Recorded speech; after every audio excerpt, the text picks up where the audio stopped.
Happy Thursday and welcome back to another exciting episode of the Rocketeer Minute, where each and every day, Monday through Friday, we go over 1 minute of the greatest adventure movie Walt Disney's ever made, the 1991 Joe Johnston-directed feature, The Rocketeer.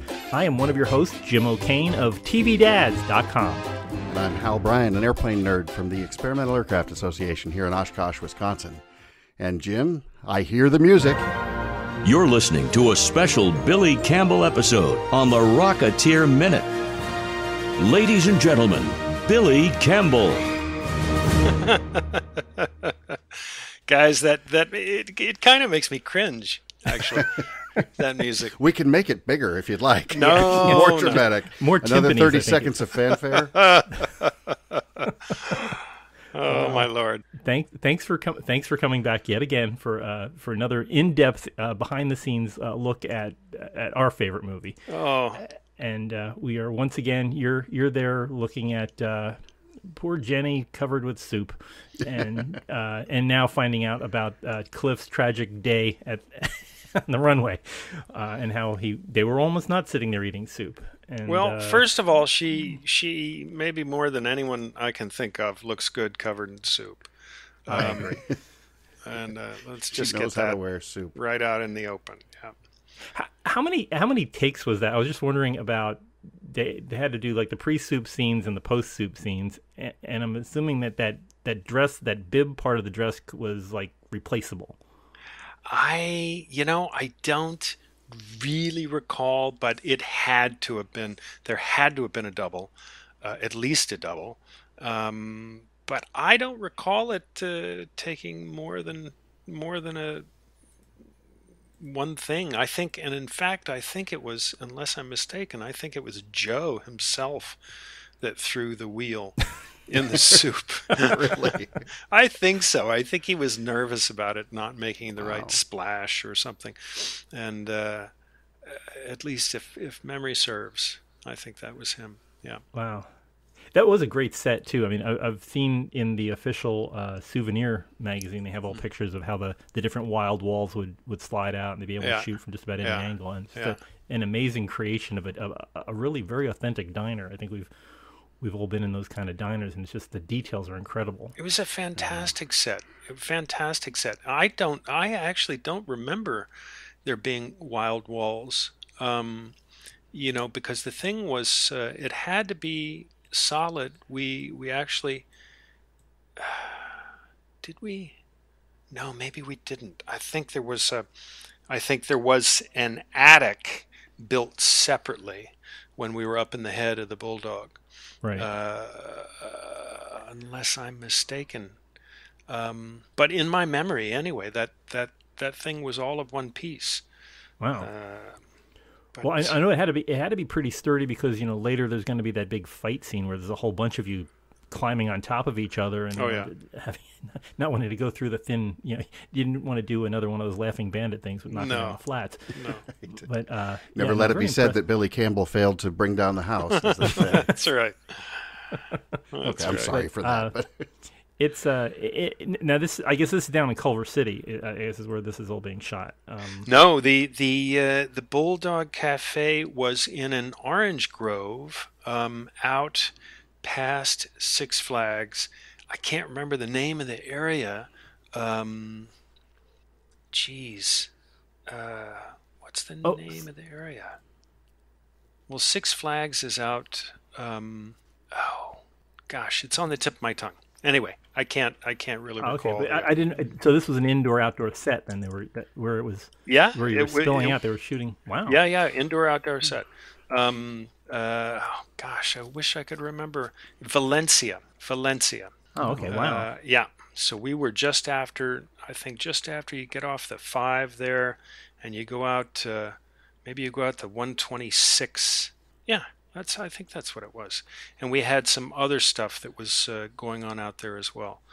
We had the the top of the blimp set, or the top of the Zeppelin set. Yeah. So it's funny because I always sort of assume that that these are two totally separate things, but somewhere second 52, 53, Billy, as you're running out the door of this, we get a good view from outside and with the Orange Grove, looking back into the diner, and it's at least what we can see there looks complete. And I had always just it is complete. It's complete. We shot all of the diner stuff in that diner on location.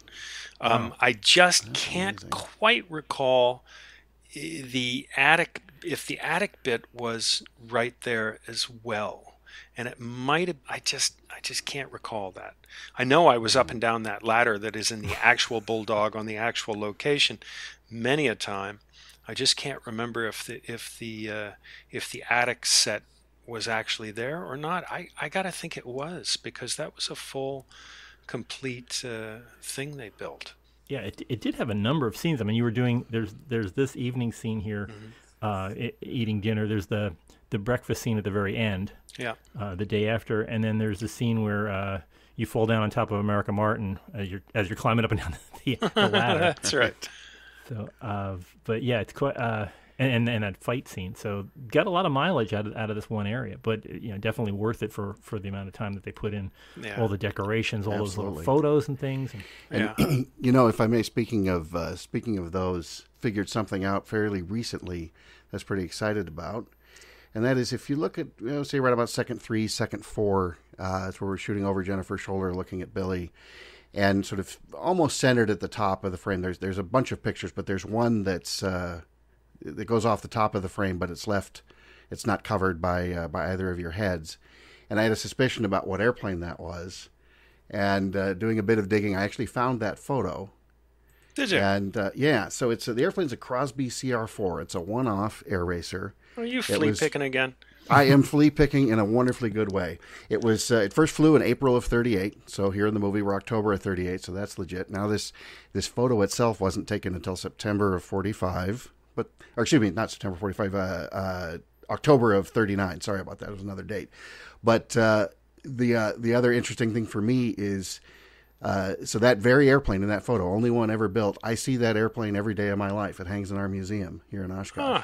Wow. And just a little bit of set dressing there, and it's not quite blinking, you'll miss it, but it's out of focus. So it took a while to be sure exactly what it was once I found the photo from the same angle. So now you have to go add to the little caption out in the museum. You got to put "as seen in the Rocketeer." Exactly. That's right. And that same airplane was used in the real 1939, not the 1991 38, 39 we're talking about here, but was used in a movie called Tailspin, an amazing, wonderful movie about these three women pilots who were air races. It was surprisingly progressive for 1939, and a great film if you want to know more about sort of the air racing days and what Cliff Secord would have been up to.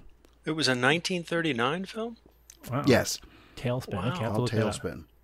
It must be on Turner Classic Movies every once in a while. I think have to check it out. It's a Daryl Zanuck movie. It was written by a guy named Spig Weed, who wrote half of all the great aviation movies back then. He was a Navy pilot and got into screenwriting.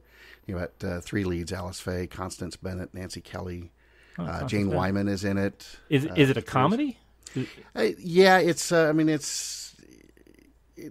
It's one of those sort of pseudo dramas in that there's a bit of a love triangle and there's lots of competition, but it's light, but it's just a wonderful, charming movie, and lots of great airplanes. There's another airplane in our museum that actually was in it as well. Wow. Well, there's aircraft things in every scene here. Every minute there's some kind of aircraft thing. And while we're talking movies, during this whole. Would you describe this as an argument? I guess it's more like I'm not sure what this is. I guess they're working on their domestic difficulties. Working out the wrinkles. Yeah. Exactly. And Cliff isn't buying any of it, though, in terms of he's not being, okay, I can see things your way, because he just seems to find new ways of discounting things. Yeah. You got a bird going on there? Yeah, I'm sorry. I've got a cockatiel that every time I start talking on the microphone, he wants to join in the show. That's a special guest. Now, Jim, is it true that you've named him the Rocketeer? No, that's bad. No. His name is Flash. He has a lightning bolt on each wing. So he has, and my wife actually has sewn him a bird cage cover that has a giant lightning bolt on it. So he's a very dramatic bird. It's he's the bane of podcasting. But yeah, this is where actually where you get to talk movies a bit, because you talk about Miss Blake's problems with getting a good role, that she winds up behind Myrna Loy. That's right. With a bowl of grapes. With a bowl of grapes. With a bowl of grapes. That's a great line. That's not a bad job. I mean, she probably got scale, and it was a hard day down there in the Warner lot. But yeah, she wasn't taking kindly to too much of the put down. No, I think I'm a little what do you call it? A little dismissive of her efforts. And I mean, it's kind of a typical thing. We're each interested in the things that interest us, and it's unless you have somehow along the way learned to that you have to compromise, then you end up having bumps in the road. Yeah, he doesn't seem to have. Well, I mean, as we find out with Peavy later, neither of them are very good with women about talking with them or opening up and saying, "Here's what I need to do." I think that's true. I have to bring up something from your distant past, an interview with Rosie O'Donnell that is still online, YouTube and things, and it said that you had terrible game, I think is the way to put it. You were really bad at talking to women and introducing yourself, and it was like, which fortunately you've overcome. So well, no, I wouldn't say I've overcome it entirely, but it's a non-issue anymore. I'm married, and it's just kind of a non-issue. But yes, I've always been really miserable about that. I had no game whatsoever. I felt like, I just wondered how guys could do that kind of thing. It just, I always had to have a few beers and just stand in a corner and hope that somebody hit on me. But I never had any game. I always felt like an idiot trying to put myself forward. I'd had a great time just chatting, and if somebody wanted to chat, and I'd get excited about all kinds of things. But it's funny. I did one of my hobbies is sailing, and I sailed around the world a couple times on a tall ship, and I was single at the time, and I was bemoaning the fact to the captain, sort of a good way through the voyage, like, nobody, I'm not having any luck. Nobody's, he said, you need to talk to this gal, because she was sort of a onboard, matchmaker or whatever. And I said, what's the problem? Nobody's like seems to be attracted to me. She's like, Ollie, are you kidding me? She said, you just don't give off any vibe. You don't give any vibe whatsoever. People think of you as like their brother, their uncle, or whatever. I just don't give off like that vibe. And yes, so make a long story short, you found a way to draw on your real life experiences for just how to I let think Jenny so. Blake walk out of your life. I think so. And at that time probably that we were shooting that, I was just head over heels, of course, infatuated with Jennifer. I don't remember, the exact time when we got together. It was on the film, but I think when we were shooting the stuff in the Bulldog Cafe, I was still just in the entirely infatuated period, and so I was, probably especially being, standoffish or what have you, especially brotherly, or avuncular. And women dig avuncular. Definitely. She was probably wondering if I was gay, and it wouldn't have been the first time. I remember you from Dynasty, yeah. Exactly. Yeah. It was funny. We're talking about how, since we're talking about how you behave around women, my wife and I watched, or rather rewatched for the first time in many, many years, Stranger Beside Me last night. Oh my goodness! And I know that's come up in an earlier episode, but the good news is you were every bit as terrific in it as I remember. The bad news is I'm now scared of you, and I'm not sure we can do this show anymore because, good Lord, man, you were creepy.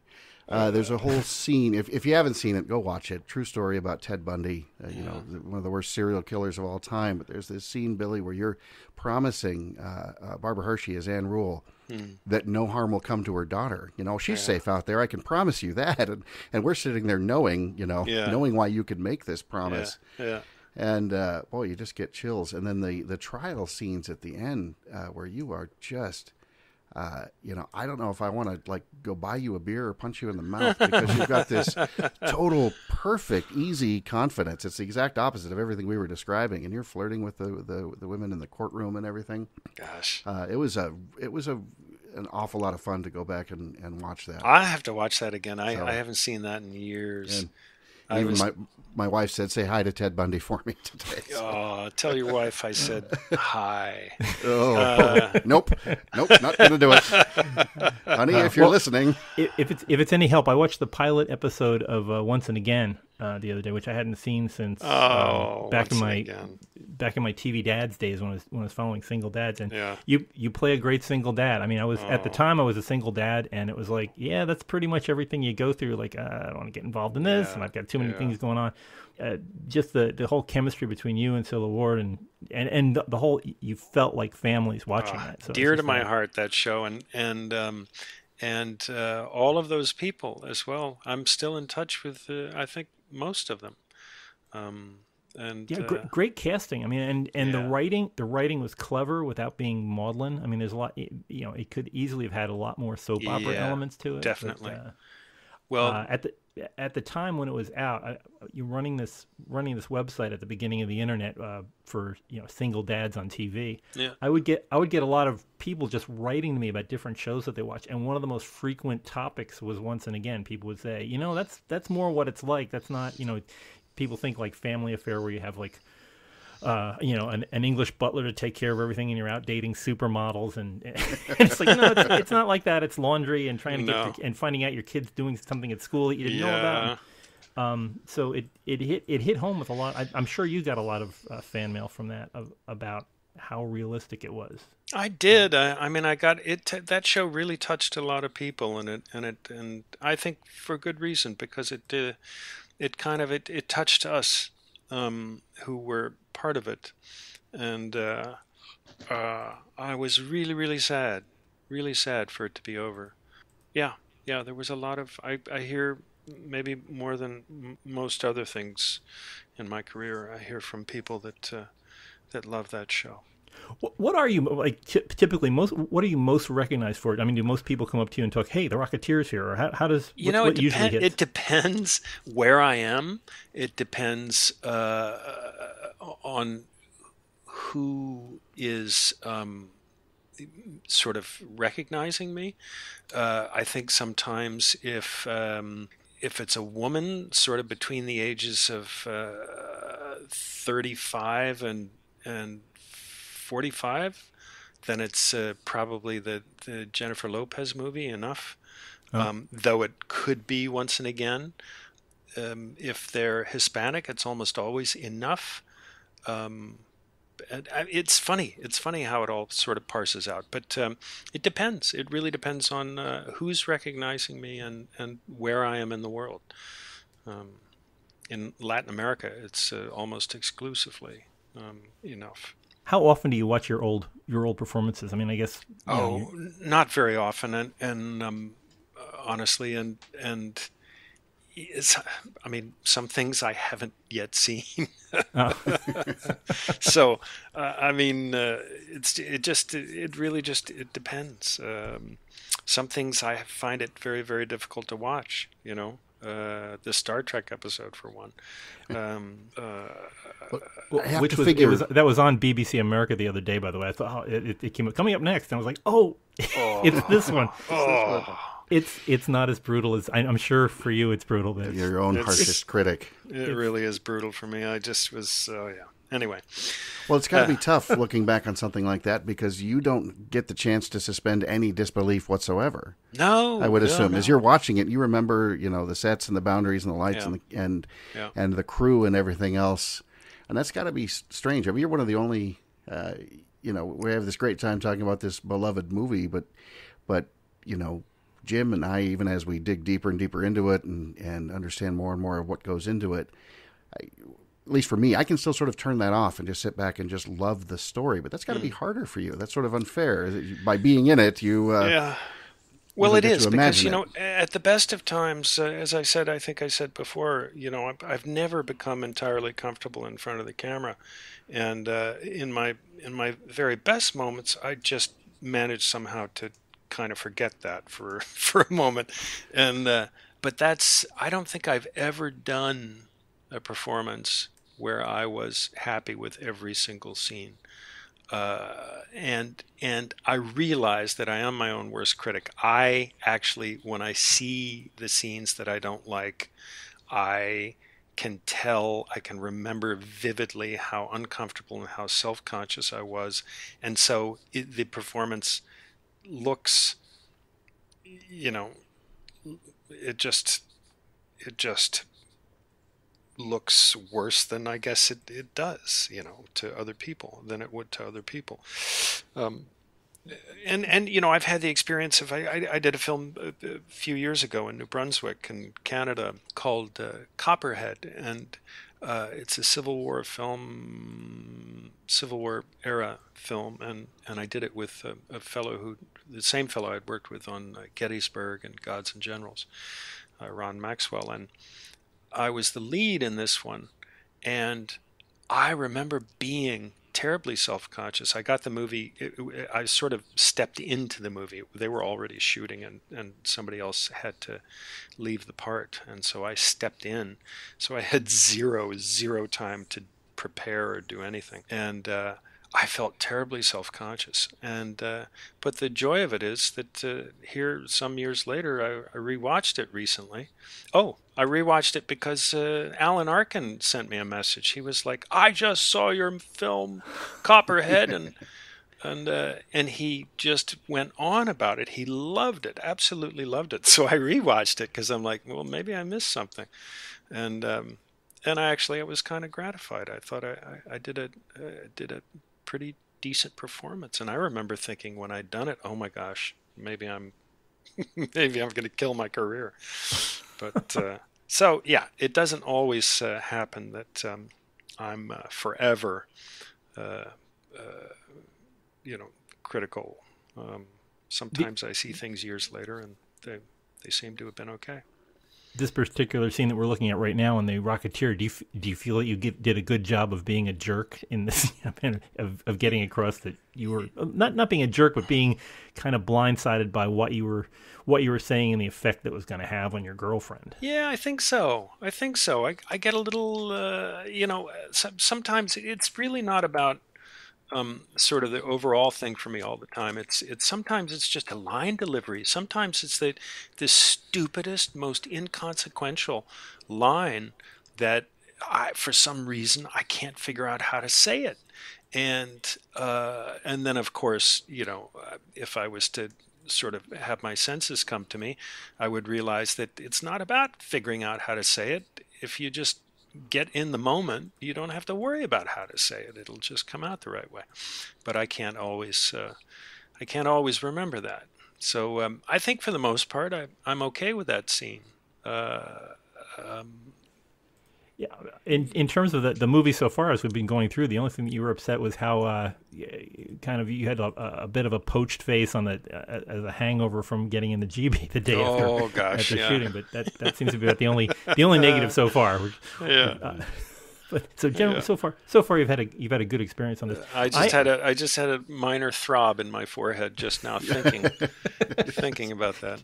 Decades on. Wow. Yes, a phantom hangover. I am personally impressed in this particular minute. I am personally impressed by how fast the Los Angeles motor coach lines arrives at their stops. Because every time I've tried to use mass transit in LA, it's been half-hour wait, 45-minute wait. Well, true. The trick to it is that they don't wait until you're on board to start driving away. Yeah. You watch Jennifer That's right. climbing on board, and she's still got one foot in the air, and it's heading away. And and we got to say it, that gorgeous 1934 Ford Model BB was real versatile. They built a lot of trucks out of it and stuff. That was probably one of the only surviving buses like that. And amazing. What is it? It's not in the next minute. It's on screen for 2 seconds. Yeah, about that. It's basically 2.5 seconds, and I love a little attention to detail. Nice authenticity there, yeah. And of course, you can't go through this minute, Jim, without Margot Martindale's great line. Yeah. I've been watching The Americans lately, and every time I see her, well, go after her, you dope. Every time she's on screen. Yeah, she's fantastic. Every time she's on screen. Yeah. I think it's great that she's on the animated series on Netflix, BoJack Horseman, and her character is beloved character. The name of her character is beloved character actress Margot Martindale, and they always say the whole thing out whenever she's on screen. That's fantastic. That is fantastic. She would be so much fun to talk to. But trying to reach out, she's great. She is a hoot. I'll tell you that. I would imagine that there were. I mean, you get between Alan Arkin and all the guys that are hanging on at the lunch counter there. There must have been so many war stories being told on the off hours of Oh, as I recall, there were. I think as I recall, William Sanderson. I was pumping him for stories about Blade Runner. Oh wow, sure. And. Yeah, I think he was just finishing up Newhart at the time, either just after Newhart or just toward the end of it. But I mean, him and the FBI guys, just so much Hollywood right in all the middle of this. Oh yeah. I gotta ask, how long did that hamburger prop have to last? Oh, they have them standing by. They have quite a few of them standing by, and in my case, even quite a few more, because I tended to I'd be hungry. I have a hamburger in my hand, and I'm gonna eat it. I don't. There was one time on Once and Again, we had a scene. Celia and I had a scene, and we were eating In-N-Out burgers in the in the front seat of a car, and I must have eaten 8, 9, part of the 10th hamburger. And they were like looking at me, normally they give you a spit bucket or whatever. And I was like, no, I don't need that. I'm still hungry. And I was just chowing down on these. And of course I went home and got sick. So, wow. I remember when I used to have a metabolism. Yeah. Mine's gone downhill. So at the very end of this moment, as we watch Jenny not fall off the bus, Eddie comes out Malcolm comes out to deliver his line, and it took me until about the second or third time of rewatching this movie that it finally hit me that this is where the guilt gets into place that causes Malcolm to do what he does the next morning. Yeah, and it never quite connected with me. That's like, oh, okay, but that never clicked until watching it a minute at a time. It finally sunk in. It's like, oh, that's right. So no, it didn't. You never got that. Yeah, I feel, after a while when you watch these things, you're like, I was really dumb. But it's a great little piece of storytelling that the setups and the payoff in this movie are great, and this is just one of many.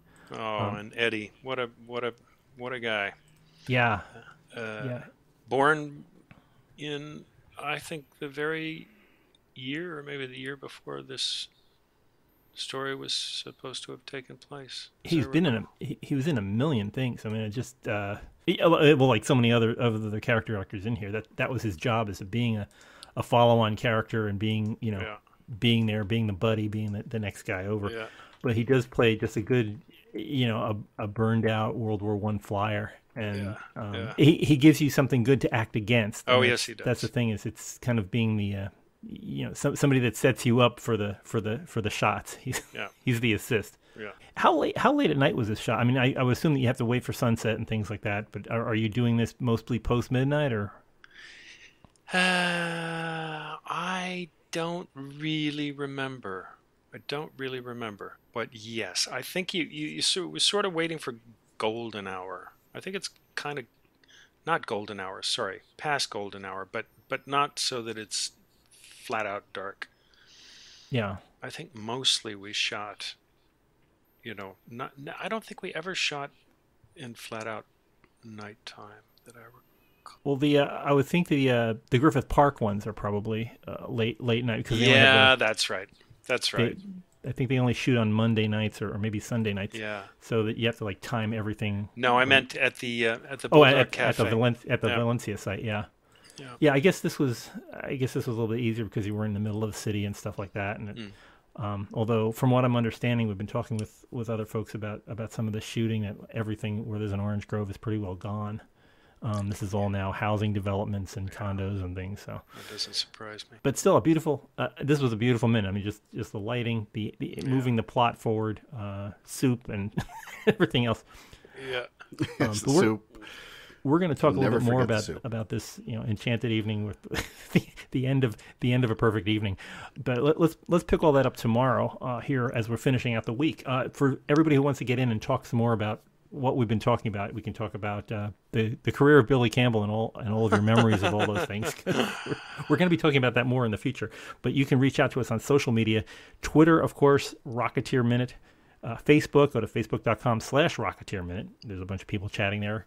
Also on our great big site, rocketeerminute.com, where you can pick up some cool swag, little miniature Billy Campbell action figures, so you can play with them and zoom them around your room. And also copies from Amazon, so you can watch the movie if you haven't watched the movie. Although if you're listening to this podcast, I don't know why you haven't watched the movie yet, so please do.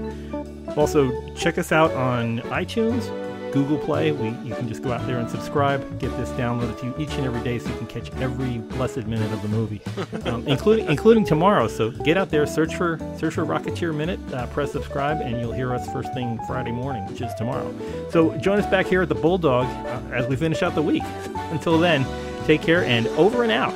Thanks, fellas. Over and out.